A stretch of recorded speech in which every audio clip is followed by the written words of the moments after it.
Hi, before you start working with the sounds at home, I wanted to review a couple of things to get you started.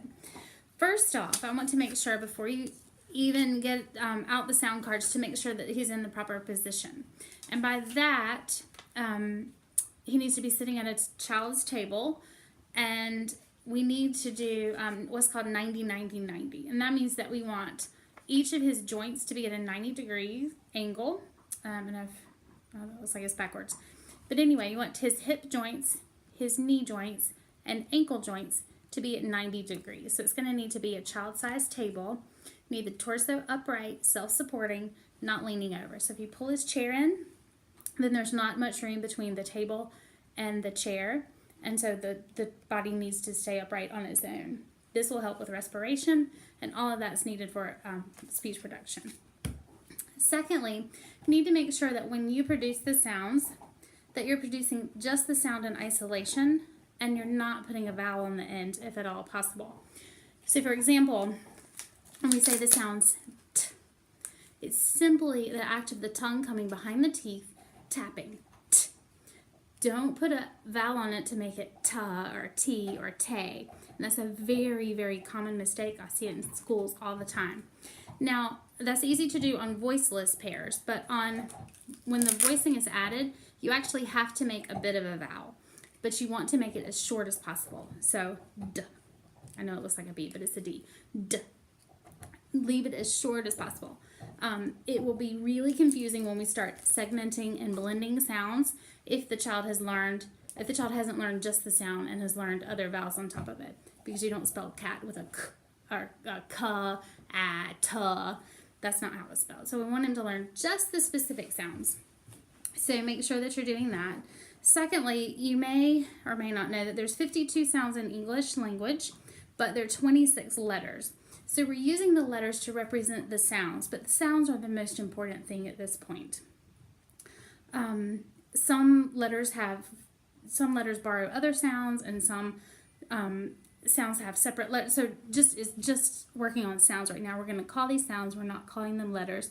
We will visually represent them with some letters, but they are sounds, and we're working on sounds.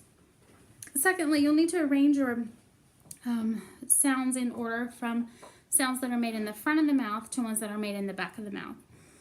And I'll show you that in just a second. And I put the cognate pairs, the consonants that have a voiceless and a voiced pair first, and then we'll do the ones that we'll call cousins, which don't have pairs, and then vowels last. And on each card, arrange it in order from voiceless first and then voiced second. And that's in the next video. And remember that our goal is better productions, not perfect productions. Some of these are quite hard, but we want them getting closer and using more of the features that make each sound its individual sound.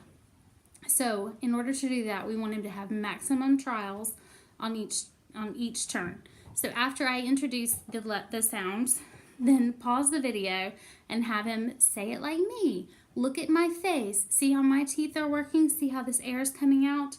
Say it like this. So in a nice quiet time where it's just you and Cameron, and you're able to really focus, have him watch your face. Maybe you have a mirror so that he can see, am I doing it just like mom is doing it? And secondly, have fun. So I've organized the sounds in order from sounds that are, first I've taken the consonant cognate pairs and put those out. And they're arranged from sounds that are made in the front of the mouth to the very back. So if you'll arrange them in this order. And then on each card, I've arranged the voiceless first and the voiced second. Usually the voiceless is easier to produce than the voiced. So on each card, I've arranged them in that order. So if you'll look at this and put your cards in order, that's the way that he'll need them organized. These are the consonant pairs, and I'll go through and give an example of each. This is the voiceless tongue cooler. Stick your tongue out and say f. This one gets the voicing, so it is v. Lip poppers, open the mouth and pop, p, b. Actually, start with it closed, p, b. Lip coolers. This one was especially difficult for Cameron to produce, so you might want to work on getting in this position before you get started, take the teeth and tuck the bottom lip under the teeth and blow air out, and you get a sound. Add the voicing and you get that sound. Tip tappers, t and d. Skinny air, s and z. Fat pushed air, ch and j, like jello. Fat air, you have sh, and then with the voicing on, j, like garage.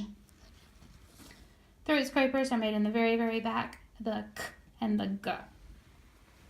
There's some consonants that don't have pairs. This would be the lifters. The tongue lifts in the middle, the and the ul.